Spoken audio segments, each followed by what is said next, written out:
Kita tahu tiang bendera adalah tiang bendera gubernur di situ. Dinaikkannya bintang kejora. Apa yang terjadi?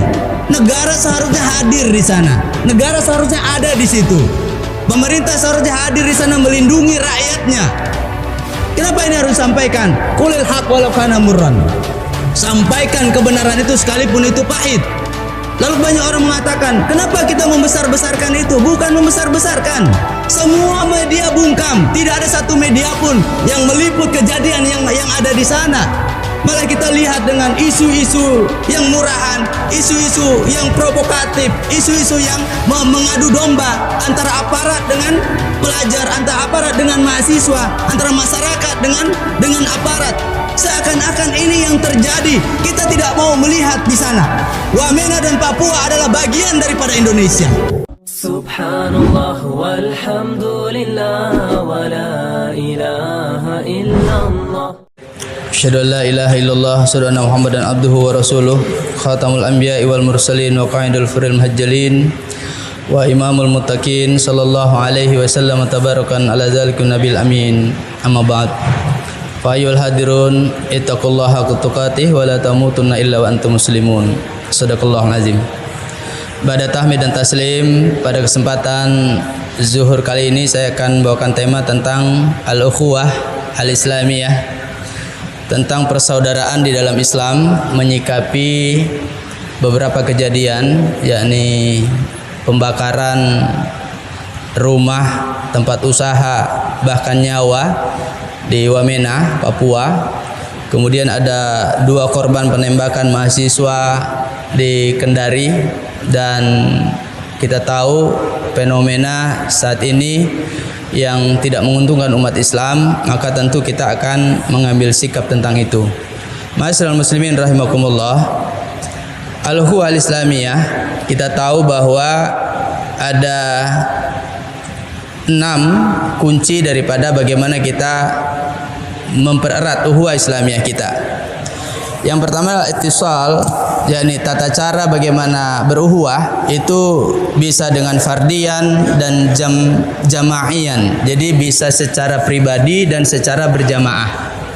Allah Subhanahu wa taala berfirman dalam surat Al-Hujurat ayat ke-10, A'udzubillahi minasyaitonirrajim. Bismillahirrahmanirrahim. Innamal mu'minuna ikhwah fa aslihu baina akhawaykum wattaqullaha la'allakum turhamun. Nah, kita tahu bahwa bagaimana kita bisa beruhuwah islamiyah, yakni persaudaraan di dalam Islam. Di dalam Al-Quran disebutkan 2 kali bahwa ikhwah itu adalah saudara kandung.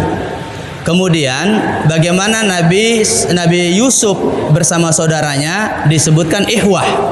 Kemudian begitu juga dengan ayat-ayat yang lain menceritakan tentang waris, tentang keluarga, tentang apapun disebut dengan ikhwah. Tapi kalau persaudaraan di dalam Islam disebut dengan ikhwan. Nah, persaudaraan di dalam Islam disebut dengan ikhwan. Tapi ada satu ayat yang Allah mengatakan innamal mu'minuna ikhwah.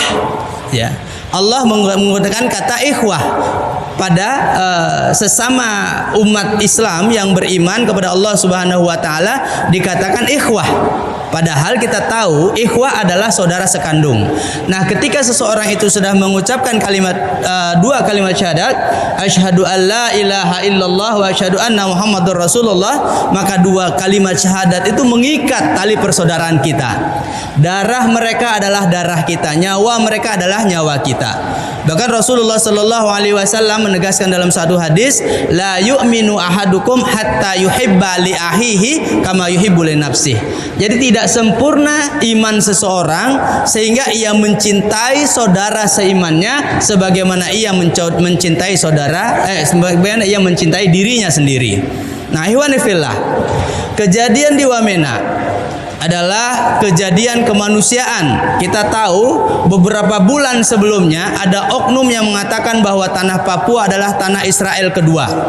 Nah, bersumber dari situ kemudian terjadi konflik politik. Kemudian ada kepentingan-kepentingan yang mengatasnamakan kedaerahan. Kita tahu, seperti saya keturunan Bugis Makassar, ya. Kemudian saya dilahirkan di Bali, dari kakek moyang saya tinggal di Bali, besar di Bali. Kemudian merantau ke Jakarta, bermaisyah di Jakarta, menjadi orang Betawi. Nah, kemudian begitu dengan Bapak Ibu sekalian, jamaah sekalian, mungkin datang dari Minangkabau sana, dari Padang, dari Sumatera, ada mungkin dari Madura, yang kita datang ke Jakarta. Begitu juga masyarakat Jawa, masyarakat Bugis Makassar, Minangkabau datang ke Wamena di Papua sana. Kemudian mereka dan kita semua meninggalkan adat istiadat yang mengikat antara kita dengan orang lain. Contohnya orang Bugis, dia bilang, kau ingat ada 3 ujung. Pertama adalah ujung lidahmu, yang kedua ada ujung kemaluanmu, kemudian yang ketiga adalah ujung badikmu. Nah, ada kawali, ada badik, ada senjata di situ.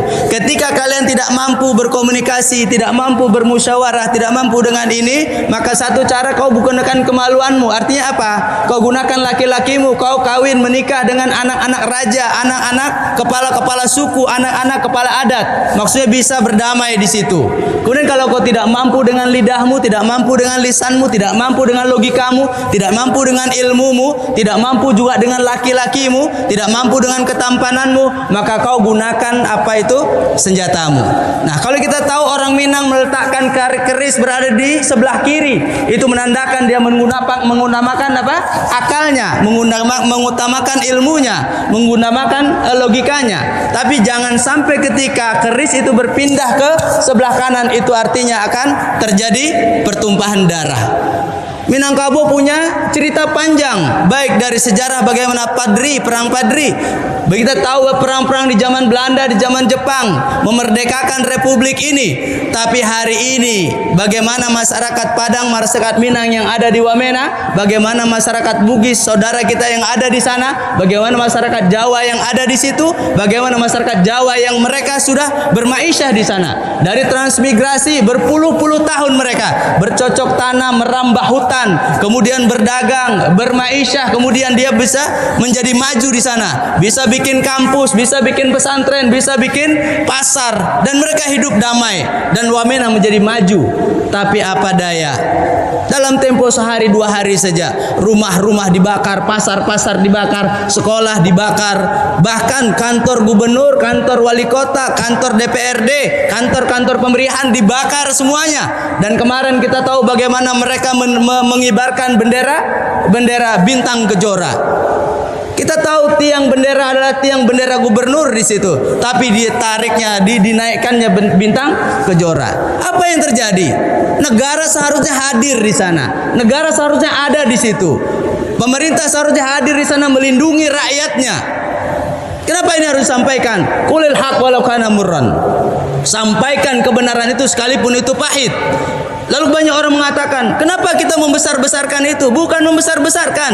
Semua media bungkam. Tidak ada satu media pun yang meliput kejadian yang ada di sana. Malah kita lihat dengan isu-isu yang murahan, isu-isu yang provokatif, isu-isu yang mengadu domba antara aparat dengan pelajar, antara aparat dengan mahasiswa, antara masyarakat dengan aparat. Seakan-akan ini yang terjadi. Kita tidak mau melihat di sana. Wamena dan Papua adalah bagian daripada Indonesia. Tapi hari ini kita terdiam.